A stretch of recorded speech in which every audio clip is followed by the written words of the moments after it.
Telugu Desam party, NDA, Janasena, BJP తరఫున ఈ రాష్ట్రంలో ఈ 5 సంవత్సరాలు జరిగిన అరాచకపు పాలనపై ఈరోజు ఛార్జ్ షీట్ ఈరోజు విడుదల చేయడం జరిగింది.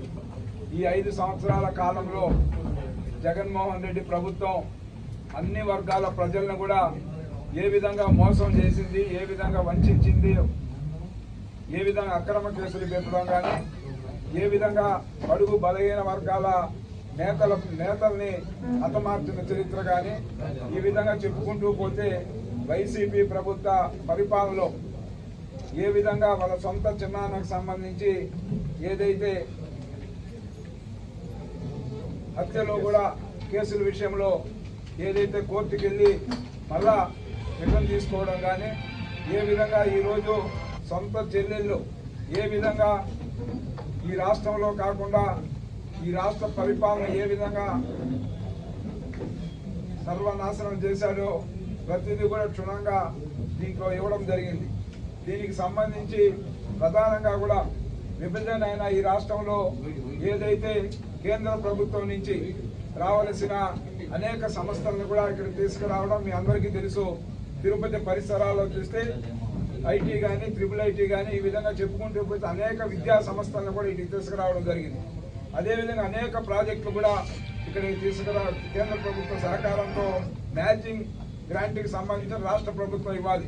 అది ఇవ్వకుండా ఈరోజు ఈ రాష్ట్ర వ్యాప్తంగా కూడా అనేక ప్రాజెక్టులు కేంద్ర ప్రభుత్వం, రాష్ట్ర ప్రభుత్వ నిధులతో కంప్లీట్ చేయాల్సిన ప్రాజెక్టులు అయితేనేమి అనేక సంస్థలను తీసుకురావడంలో కానీ, అదేవిధంగా రైల్వే జోన్కి సంబంధించి కానీ, ఈ విధంగా చెప్పుకుంటూ పోతే ప్రతి ఒక్కటి కూడా ఈ జగన్మోహన్ రెడ్డి పరిపాలనలో అన్ని కూడా వెనక్కి వెళ్లే పరిస్థితులు వచ్చాయి. అదేవిధంగా ఈ ముఖ్యంగా కూడా బడుగు బలైన వర్గాలకు సంబంధించి ఎస్సీ, ఎస్టీ, బీసీ, మైనారిటీ వర్గాల సబ్ ప్లాన్ నిధుల్ని లక్షల కోట్లు దారి మళ్లించాడు.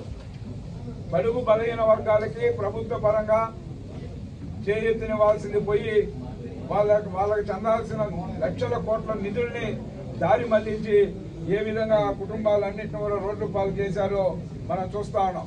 అదేవిధంగా ఈరోజు ప్రాజెక్టుల విషయంలో చూస్తే భారీ ఎత్తున కూడా ఆ ప్రాజెక్టు పోలవరం చూస్తే గతంలో చంద్రబాబు నాయుడు గారి పరిపాలనలో పోలవరం ప్రాజెక్టుకు సంబంధించి ఒక విజన్ డాక్యుమెంట్ తో ఆయన ప్రతి వారం కూడా సోమవారం ఆయన ఏ విధంగా పోలవరం డేగా ప్రకటించుకొని ఆ యొక్క 70% పనులు కంప్లీట్ అయ్యాయి.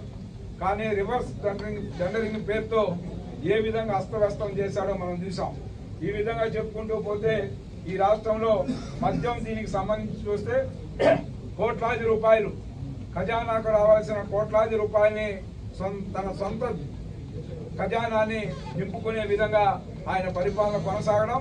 ఈ రోజు చూస్తే ఒక మద్యం పేరుతో దోపిడీ చేసిన డబ్బుతో ఈ రోజు ఓటర్లని కొని ఆ విధంగా రాబోయే రోజు అధికారంలోకి రావాలని చూస్తున్న ఈ జగన్మోహన్ రెడ్డికి ప్రజలందరూ కూడా గుణపాఠం చెప్పాలని కూడా కోరుకుంటాను. ఎందుకంటే మహిళలకు అంచెలంచెలుగా కూడా ఈ రాష్ట్రంలో మద్యపానం నిషేధం చేస్తామని చెప్పాడు.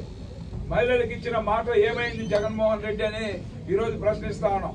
ఈ విధంగా చెప్పుకుంటూ పోతే ఈరోజు ఏ విధంగా అరాచక శక్తులు ఏ విధంగా ఉన్నాయో ఇప్పుడు కోర్టు వచ్చినా కూడా ఇంతకుముందే మా యొక్క సోదరుడు నాని గారు చెప్పారు.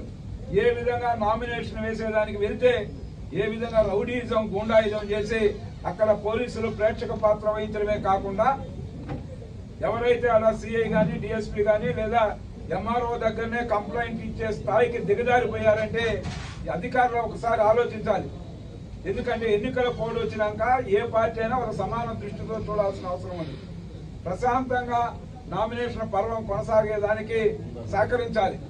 అలా లేనప్పుడు అలా ఎవరైతే విజువల్స్ ఉన్నాయి మీడియా ద్వారా అనేక ఛానల్లో కూడా ఏం జరిగిందో స్పష్టంగా కూడా చూశారు. అందరూ కవ్వింపు చర్యలకు పాల్పడి ఏదైతే తెలుగుదేశం జెండాని కాళ్లతో తొక్కి అంతమంది పార్టీ కార్యకర్తల నాయకుల మధ్య ఏ విధంగా రెచ్చగొట్టే ధోరణికి పాల్పడ్డారో చూసాం. ఈ విధంగా ఎన్నికల కోడ్ వస్తే కూడా ఏ విధంగా చేశారో చూసాం. ఈ రాష్ట్రంలో దొంగ ఓట్లతో గెలవాలనే ఒక దీంతో ఈ రోజు జగన్మోహన్ రెడ్డి ప్రభుత్వం అధికారులను కొంతమందిని వాళ్ళ తొత్తులుగా వ్యవహరించే కొన్ని వర్గాల అధికారుల ద్వారా గెలుపు సాధించాలని చూస్తా ఉండేది మనం చూస్తా ఉన్నాం. మొన్న కూడా మా పార్టీ అభ్యర్థి ఏదైతే ఎన్డీఏ కూటమి అభ్యర్థి ఆరణి శ్రీనివాసులు గారు ఇక్కడనే పక్కనే మన ప్రెస్ క్లబ్ ఎదురుగుండానే ప్రచారం చేయడానికి కూడా వీలు లేకుండా ఏ విధంగా అడ్డం కూర్చున్నారో మనం చూసాం. గంటల తరబడి అక్కడ ప్రచారాన్ని నిర్వహించకుండా వాళ్ళు అడ్డుపడతా ఉంటే పోలీసు వ్యవస్థ చోద్యం చూసింది. మళ్ళా మేము పోతే అప్పటికప్పుడు అందరినీ సర్ది మేము తీసుకొని వెళ్ళడం జరిగింది వన్ సైడ్ గా. అంటే ఒకసారి పర్మిషన్ ఇచ్చేటప్పుడు పోలీసులు ఏదైతే ఇరు పార్టీలకి ఒకే ఏరియాలో ఏ విధంగా పర్మిషన్ ఇస్తారు, పర్మిషన్ ఇచ్చిన ఆ టైం ప్రకారం ఆ వీధుల్లో ఒకరికొకరు ఎదురు పడకుండా చూడాల్సిన బాధ్యత పోలీసుల పైన ఉందా లేదా? ఈ విధంగా చెప్పుకుంటూ పోతే తిరుపతిలో జరిగిన అరాచకాల అక్రమాలు కావచ్చు, అదే విధంగా టీడీఆర్ బాండ్ల రూపంలో ఇవన్నీ ఎందుకు చెప్తానంటే మన ప్రాంతంలో జరుగుతున్న అవినీతి అక్రమాలకు సంబంధించి కూడా ఈరోజు ఏ విధంగా అన్యాయ అక్రమాలకు పాల్పడతా ఉన్నారో మనం చూస్తా ఉన్నాం. అందుకని ఈ యొక్క ఎన్డీఏ ఛార్జ్ షీట్ ద్వారా జరిగిన ఇవన్నిటిని కూడా ప్రజల ముందు ఉంచుతూ ఉన్నాం. ప్రజలే న్యాయ నిర్ణేతలు, ప్రజలే రేపు రాబో ఎన్నికలలో ఎన్డీఏ కూటమికి సంబంధించి తిరుపతి పార్లమెంటుకు సంబంధించి వరప్రసాద్ గారిని పార్లమెంటుకు పంపించాల్సిందిగా కోరుతా ఉన్నాం. అదేవిధంగా ఆరణి శ్రీనివాసులు గారిని జనసేన పార్టీ పరంగా ఆయన్ని తిరుపతి అసెంబ్లీ నుంచి ఎన్నిక చేయించవలసిన ప్రజలందరినీ కూడా అభ్యర్థిస్తా ఉన్నాం. ప్రశాంతమైన తిరుపతి లాంటి పవిత్ర పుణ్యక్షేత్రంలో జరుగుతున్న అవినీతి అక్రమాలు కానీ, గంజాయి కానీ, ఏదైతే నిషేధిత గుట్కాలు కానీ ఇవన్నీ కూడా ఏ విధంగా ఏరులై పారుతా ఉన్నాయో మనం చూస్తా ఉన్నాం. కాబట్టి ప్రజలందరూ కూడా తిరుపతి లాంటి ప్రశాంతమైన నగరంలో ప్రతిరోజు కూడా గోవింద నామస్మరణతో మారుమోగే ఈ తిరుపతి ప్రశాంతంగా ఉండాలంటే ఎన్డీఏ కూటమి అభ్యర్థిని భారీ మెజార్టీతో గెలిపించాల్సిందిగా కూడా ఈ సందర్భంగా కూడా కోరుకుంటాను.